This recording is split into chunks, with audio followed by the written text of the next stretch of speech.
Durante siglos, hemos imaginado a los monjes medievales como seres santos, personas dedicadas a la oración, a la contemplación, alejados de los pecados del mundo. Pero, ¿y si te dijera que la realidad era mucho más oscura? Bajo esos hábitos de lana, se escondían secretos que ni siquiera la historia oficial se atrevió a contar. Corrupción, escándalos sexuales, rituales prohibidos. Hoy vamos a descubrir los secretos mejor guardados de los monasterios medievales. Y te aseguro que, después de escuchar esto, jamás volverás a ver a un monje de la misma forma. Para entender bien estos secretos, primero tenemos que saber quiénes eran realmente los monjes medievales. Durante siglos, la imagen que nos ha llegado de ellos ha sido casi sagrada. Hombres humildes, alejados de los placeres mundanos, dedicados por completo a la oración, el silencio y el trabajo manual.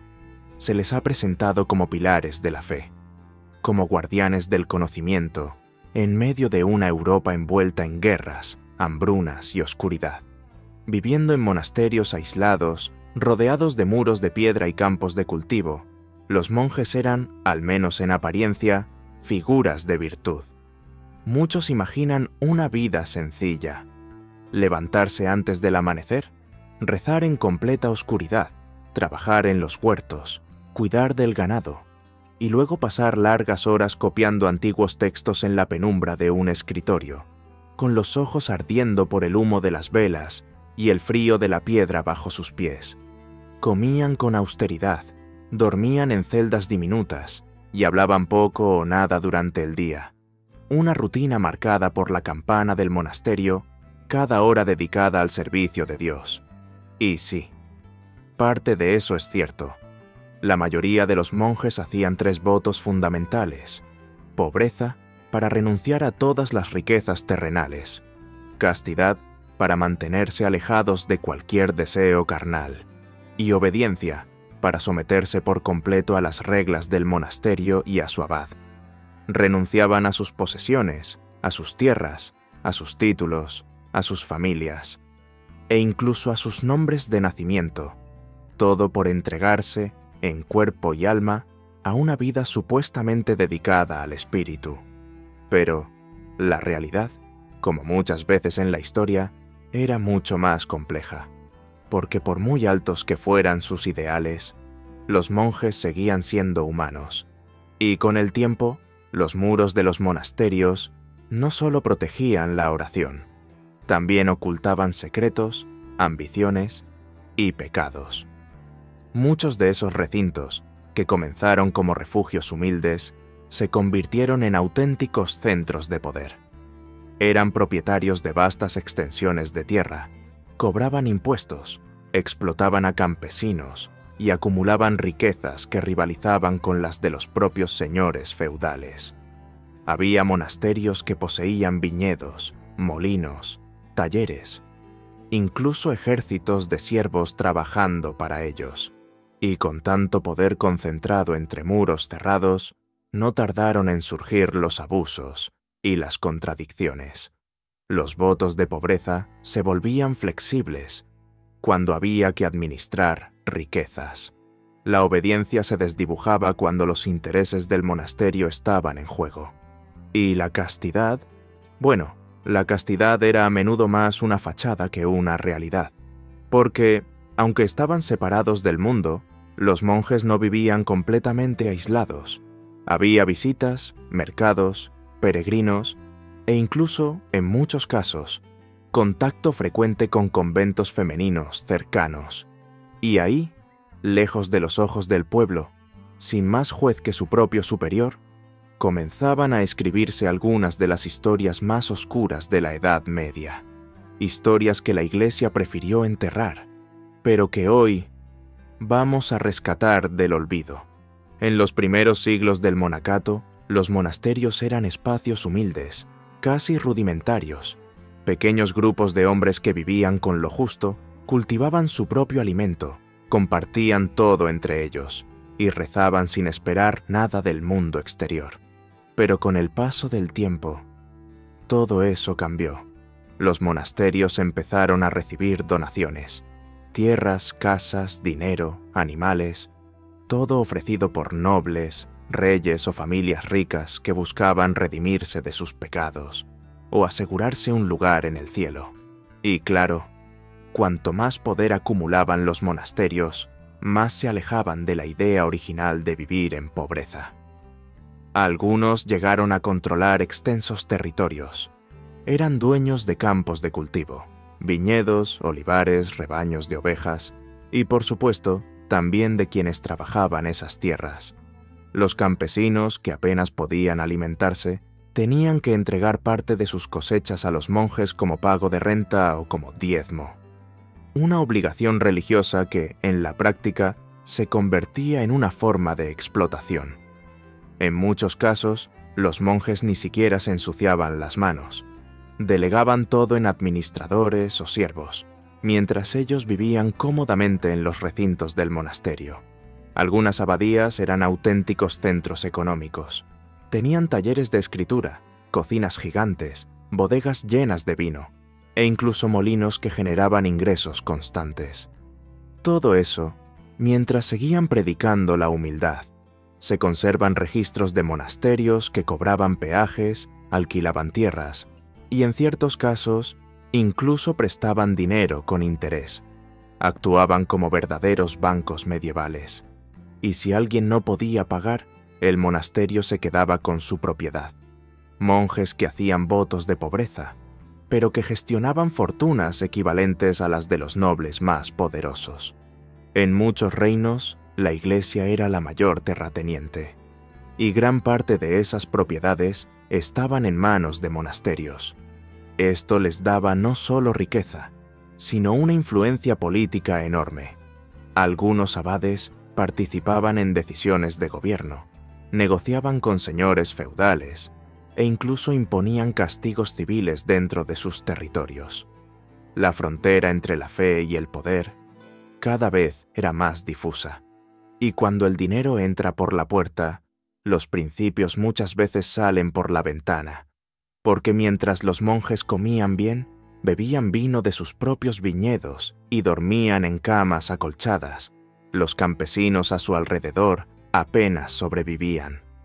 Todo esto ocurría mientras se mantenía una imagen pública de devoción y sacrificio, una imagen cuidadosamente construida y defendida por la Iglesia. Pero la verdad era que muchos monasterios eran centros de poder económico, y el ideal de pobreza había quedado atrás, sepultado bajo montañas de oro, barriles de vino y libros de contabilidad. Una contradicción profunda, un escándalo silencioso, una historia que, durante siglos, se intentó tapar con rezos, pero que hoy sigue hablándonos desde los rincones olvidados del pasado. Aunque los monjes medievales hacían voto de castidad, la realidad dentro de muchos monasterios era muy diferente. Vivir completamente aislados del mundo, durante años, incluso décadas, era una tarea dura. Más aún cuando se pedía, además, renunciar a cualquier deseo humano, porque por muy devotos que fueran, los monjes seguían siendo personas, con pensamientos, emociones y tentaciones. Los escritos de la época, junto con confesiones privadas y registros eclesiásticos, dejan entrever una realidad que la Iglesia prefería no mencionar en público. Hubo muchos casos en los que se rompía el voto de castidad, en secreto, lejos de las miradas de los superiores, a veces entre los propios monjes, otras con mujeres del pueblo que se acercaban al monasterio a ofrecer ayuda, provisiones o compañía. En zonas donde había conventos cercanos, también se han documentado encuentros entre monjes y monjas, relaciones que iban mucho más allá de la oración compartida. En algunos monasterios, estos escándalos se volvieron tan frecuentes que hubo que crear normas específicas para limitar el contacto con el exterior, o incluso levantar muros más altos entre los recintos masculinos y femeninos. La tentación era constante, y el aislamiento, en lugar de aplacarla, A veces la alimentaba. Se sabe de abadías donde se descubrieron relaciones ocultas que duraron años sin que nadie dijera una palabra. Porque dentro del monasterio, el silencio no solo era una práctica espiritual, también era una forma de protección. El problema no era solo el deseo, sino el poder. Muchos superiores encubrían a quienes rompían las reglas, o incluso ellos mismos participaban de estas conductas. Y cuando las autoridades eclesiásticas descubrían lo que pasaba, la solución era casi siempre la misma: trasladar al implicado a otro monasterio y hacer como si nada hubiera ocurrido. Eso sí, cuando se trataba de alguien de bajo rango, los castigos eran más severos: encierros, penitencias extremas, humillaciones públicas, o en casos extremos, expulsión definitiva del monasterio. Pero lo más habitual era el silencio, porque reconocer estos escándalos era reconocer que la castidad no era tan perfecta como se enseñaba desde los púlpitos, y eso era un riesgo para la imagen de la Iglesia. Algunos cronistas medievales hablaron de monjes que vivían casi como nobles, con habitaciones privadas, alimentos especiales y visitas discretas que nadie se atrevía a cuestionar. Detrás del canto gregoriano y los muros de piedra, no todo era pureza. Los monasterios eran espacios de fe, pero también de contradicción, y las tentaciones, que tanto temían en sus sermones, a menudo estaban más cerca de lo que querían admitir. Aunque los monasterios eran centros de fe, también eran lugares donde el miedo convivía con la devoción. El mundo medieval estaba lleno de supersticiones, y los monjes, por más aislados que estuvieran, no eran inmunes a ellas. La idea del demonio, de los espíritus malignos y de fuerzas invisibles que acechaban en la oscuridad, estaba muy presente en su vida diaria. Se pasaban horas rezando, no solo por salvación, sino para protegerse de lo que creían eran ataques del maligno.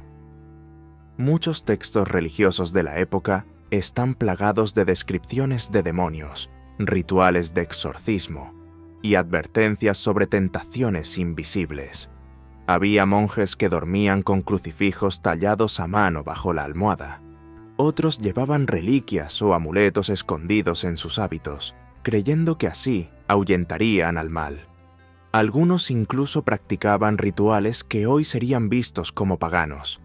Encendían velas en momentos específicos, trazaban símbolos en los muros o en los libros, o pronunciaban oraciones secretas que nunca eran parte del rito oficial. Todo con la intención de protegerse, o de controlar lo incontrolable. En más de un monasterio se descubrieron libros considerados prohibidos, manuscritos que hablaban de alquimia, astrología e incluso de prácticas que rozaban lo que más tarde sería llamado herejía. Había monjes que estudiaban los cielos, no por curiosidad científica, sino porque creían que las estrellas revelaban mensajes divinos o advertencias infernales. Y cuando algo malo ocurría, una enfermedad, una mala cosecha, una muerte repentina, no se buscaba una explicación lógica. Se hablaba de maldiciones, de castigos divinos, o de la presencia del demonio entre los muros del monasterio. En algunos casos extremos, incluso se acusó a otros monjes de prácticas prohibidas. Se sospechaba que habían hecho pactos con fuerzas oscuras, y se les aislaba, castigaba o expulsaba en silencio. La frontera entre la fe y la superstición era muy delgada, y en esa frontera algunos monjes cruzaron sin querer, y otros quizás lo hicieron sabiendo muy bien lo que estaban haciendo. Porque en una época en la que casi todo se explicaba con lo divino o lo diabólico, los rituales no oficiales eran a veces el único consuelo ante un mundo incomprensible. La historia ha querido mostrar a los monasterios como centros de orden y razón, pero la realidad es que, entre rezos y cánticos, también había miedo, oscuridad, y prácticas que hoy nos parecerían más cercanas a la brujería que a la religión. Detrás de los muros de los monasterios medievales, no todo era silencio y oración. Cuando un monje rompía las reglas, el castigo no siempre era divino. Había normas estrictas, y quienes las desobedecían debían enfrentarse a una justicia dura, y casi siempre oculta al mundo exterior. Las reglas monásticas eran muchas, algunas esenciales: no salir sin permiso, no hablar durante los rezos, no poseer objetos personales, no tener contacto físico con nadie del exterior. Y, por supuesto, obedecer sin cuestionar al abad. Quien fallaba, debía pagar. Los castigos iban desde penitencias leves, como rezar más horas o ayunar durante días, hasta disciplinas mucho más severas. Uno de los métodos más comunes era el aislamiento. El monje era encerrado en una celda pequeña, oscura, sin contacto humano, con comida racionada y con el silencio como único compañero. Este encierro podía durar días, semanas e incluso meses. En casos extremos, se aplicaban castigos físicos, golpes con varas de madera, flagelaciones en la espalda desnuda, todo en nombre de la purificación. Algunos monasterios incluso contaban con cámaras ocultas, habitaciones sin ventanas, donde se encerraba a los reincidentes. Allí, la oscuridad era total, y el paso del tiempo se desvanecía. Lo más inquietante es que muchos de estos castigos no quedaban registrados en ningún lado. Se ejercían en silencio, con la complicidad del resto, como si nunca hubieran ocurrido. Y lo más doloroso es que muchas veces los castigos no eran por actos graves, sino por dudas, por mostrar debilidad, o simplemente por no encajar en el molde rígido de la vida monástica. El control era total, no solo del cuerpo, sino también del pensamiento. Cualquier muestra de rebeldía, cualquier crítica, podía ser interpretada como orgullo, soberbia o incluso herejía, y eso, en un monasterio, era inaceptable. Había casos en los que los castigos se convertían en una forma de poder. Abades autoritarios que utilizaban la disciplina no para corregir, sino para someter, para imponer miedo, para evitar preguntas incómodas, para que todos caminaran por el mismo sendero, sin desvíos. En teoría, los castigos buscaban la redención, pero en la práctica muchos monjes salían de ellos rotos, no más santos, sino más vacíos, porque dentro de esos muros, la obediencia absoluta no era una opción, era una obligación que se imponía con rezos o con dolor. Tras descubrir todo esto, es difícil seguir viendo a los monasterios como simples refugios de paz y espiritualidad. La realidad, como siempre, fue mucho más humana, más compleja y más oscura, porque incluso en los lugares más sagrados, las sombras encuentran su lugar. Y ahora la pregunta es inevitable. Si todo esto pasaba entonces, en silencio, lejos de las miradas del mundo, ¿crees que hoy las cosas han cambiado tanto? ¿O simplemente aprendieron a ocultarlo mejor?